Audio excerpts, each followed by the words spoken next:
Hello guys, welcome to our YouTube channel my Vidyalaya. मेरा नाम है विशाल शामनानी और आज बात करते हैं हम डेली एमसीक्यू की जो हमारी सीरीज चल रही थी उसके 12वें सेशन की। तो चलिए शुरुआत करते हैं 111वें क्वेश्चन से कि कौन सा बादशाह रंगीला बादशाह के नाम से भी जाना जाता था? फर्रुखशियर, रफ़ी उद ज़रात या फिर मोहम्मद शाह या फिर रफ़ी उद दौला। तो इसका आंसर है मोहम्मद शाह। रफ़ी उद ज़रात की मृत्यु के पश्चात मोहम्मद शाह शहीद बंधुओं की मदद से मुगल सिंहासन पर बैठा। मोहम्मद शाह ने लंबे समय तक लगभग 1719 से 1748 तक मुगल साम्राज्य पर शासन किया। मोहम्मद शाह एक अयोग्य शासक था। वह अपना अधिकांश समय पशुओं की लड़ाई, वेश्याओं में और मदिरा के बीच व्यतीत करता था। इसी कारण उसे रंगीला के उपनाम से भी जाना जाता था। अब चलते हैं अपने अगले क्वेश्चन की ओर कि अलकनंदा और भागीरथी मिलती हैं विष्णु प्रयाग में, देव प्रयाग में, कर्ण प्रयाग में या फिर बद्रीनाथ में। तो इसका आंसर है सेकंड, देव प्रयाग में। भारत की सबसे बड़ी और पवित्र नदी गंगा है, जिसका उद्गम गंगोत्री हिमनद से होता है। और वास्तव में इस नदी का नाम गंगा तब पड़ता है जब अलकनंदा और भागीरथी देवप्रयाग में मिलती हैं। भागीरथी जो है वो गंगोत्री हिमनद से निकलती है और अलकनंदा जो है वो अलकापुरी हिमनद से निकलती है। चलते हैं हम अपने अगले क्वेश्चन की ओर कि निम्न में से किस राज्य में सबरीमाला स्थित है? आंध्र प्रदेश, तमिलनाडु, केरल या फिर कर्नाटक। इसका आंसर है केरल में। सबरीमाला ये वही मंदिर है जिसके अभी हाल ही में कंट्रोवर्सी चल रही थी कि महिलाओं की प्रवेश को लेकर। तो चलते हैं, सबरीमाला केरल का एक प्रसिद्ध मंदिर है भगवान अयप्पा का। यह मंदिर केरल की राजधानी तिरुवनंतपुरम से 175 किलोमीटर की दूरी पर पंपा के निकट पश्चिम घाट की सह पर्वत श्रृंखलाओं के घने वनों के बीच समुद्र तल से लगभग 1000 मीटर की ऊंचाई पर स्थित है और मक्का मदीना के बाद यह दुनिया का सबसे बड़ा तीर्थ स्थल माना जाता है।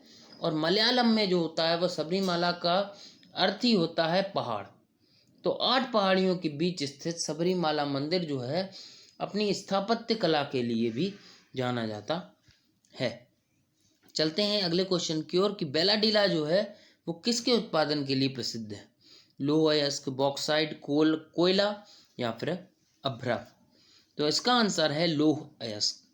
भारत के छत्तीसगढ़ राज्य के दंतेवाड़ा जिले के अंतर्गत आने वाला बेलाडीला अपनी लौह अयस्क खदानों के लिए विश्व प्रसिद्ध है। और वास्तव में बेलाडीला छत्तीसगढ़ की स्थित पहाड़ियों में एक सुंदर श्रृंखला है।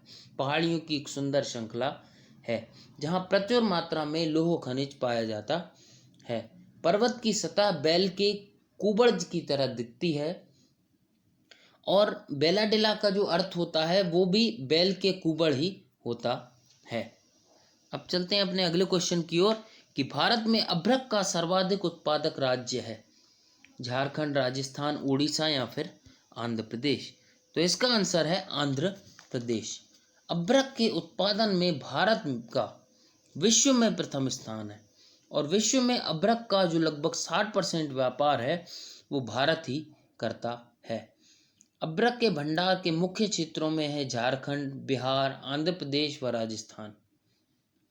इसमें लगभग आंध्र प्रदेश में 67%, 67%, बिहार में 22%, झारखंड में 3% और राजस्थान में लगभग 8% अभ्रक पाया जाता है। चलते हैं अपने अगले क्वेश्चन की ओर कि सर्वाधिक लवणता किस सागर में पाई जाती है? मृत सागर, लाल सागर, हिंद महासागर या फिर अरब सागर। सामान्यतः तो इसका आंसर है मृत सागर। सामान्यतः सागरी जल में लवण पदार्थ घुले रहते हैं जिसे सागरीय जल की लवणता कहते हैं।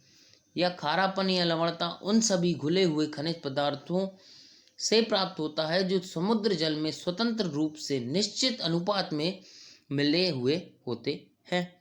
और विश्व की सर्वाधिक लवणता वाला सागर जॉर्डन का मृत सागर या जिसे इंग्लिश में डेड सी भी बोलते हैं है, जिसमें 23.8% लवणता है। अब चलते हैं अगले क्वेश्चन की ओर कि फेथोमीटर का उपयोग किसे मापने के लिए किया जाता है? भूकंप को, वर्षा को, समुद्र की गहराई को या फिर ध्वनि की तीव्रता को। तो फैथोमीटर का जो उपयोग है वो किया जाता है समुद्र की गहराई को मापने में। और इसी तरह हाइड्रोमीटर जो है वो द्रवों का अपेक्षित घनत्व मापने में इस उपयोग किया जाता है। किसका? हाइड्रोमीटर का। और फैथोमीटर जो है इसका उपयोग समुद्र की गहराई मापने के लिए किया जाता है। अब चलते हैं अपने अगले क्वेश्चन की ओर कि भूकंप की तीव्रता मापी जाती है बैरोमीटर से, हाइड्रोमीटर से, पॉलीग्राफ से या फिर सिस्मोग्राफ से। तो भूकंप की जो तीव्रता है वो मापी जाती है आपके सिस्मोग्राफ से। भूकंप की तीव्रता सिस्मोग्राफ द्वारा मापी जाती है। सिस्मोग्राफ भूकंप मापी भूगति के एक घटक को प्रत्यक्ष तथा अप्रत्यक्ष विधि से अधिक यथार्थपूर्वक अभिलिखित करने वाला उपकरण है। भूकंप की अब बात करते हैं 119वें क्वेश्चन की कि तालचीर प्रसिद्ध कोयला क्षेत्र है मध्य प्रदेश का, छत्तीसगढ़ का, बिहार का या फिर ओडिशा का। तो इसका आंसर है ओडिशा का। तालचीर भारत के ओडिशा राज्य का एक प्रसिद्ध कोयला क्षेत्र है। तालचीर ओडिशा राज्य के अनुगुल जिले का एक नगर है और जिसका कोयला क्षेत्र 500 वर्ग किलोमीटर और 190 वर्ग मील में फैला हुआ है। तो चलते हैं आज अपने आखिरी क्वेश्चन की ओर कि गरजती चालीसा, प्रचंड पचासा और चीखता साठा आखिर क्या है? समुद्री तूफान है, दक्षिणी गोलार्ध में पश्चिमी पवनें हैं, या उत्तरी गोलार्ध में पश्चिमी पवनें हैं, या प्रशांत महासागरीय धाराएं हैं। तो इसका आंसर है दक्षिणी गोलार्ध में पश्चिमी पवनें हैं। दक्षिणी गोलार्ध में 40 डिग्री दक्षिणी अक्षांश से 60 डिग्री दक्षिणी अक्षांशों के मध्य पश्चिम या उत्तर पश्चिम दिशा से तीव्र, शक्तिशाली एवं चिरस्थायी प्रवाहित होने वाली पवन को प्रचंड पश्चिमी पवन कहा जाता है, जो झंझावात का रूप ग्रहण कर लेती है, मतलब तूफान का रूप ग्रहण कर लेती है। और इन पवनों के प्रवाहन के समय आकाश में जो हो जाता है बादल छा जाते हैं और मौसम जो है वो नम एवं कठोर हो जाता है। और जिन अक्षांशों के समीप ये प्रवाहित होते हैं उन्हें जो नाविक हैं, ये नाम नाविकों द्वारा दिए गए हैं, नाविक उन्हें तूफानी चालीसा कहते हैं। और प्रचंड गति से चलने के कारण इन्हें 40 डिग्री अक्षांशों में गरजता चालीसा, 50 डिग्री अक्षांशों में भयंकर पचासा तथा 60 डिग्री अक्षांशों में चीखता साठा कहा जाता है।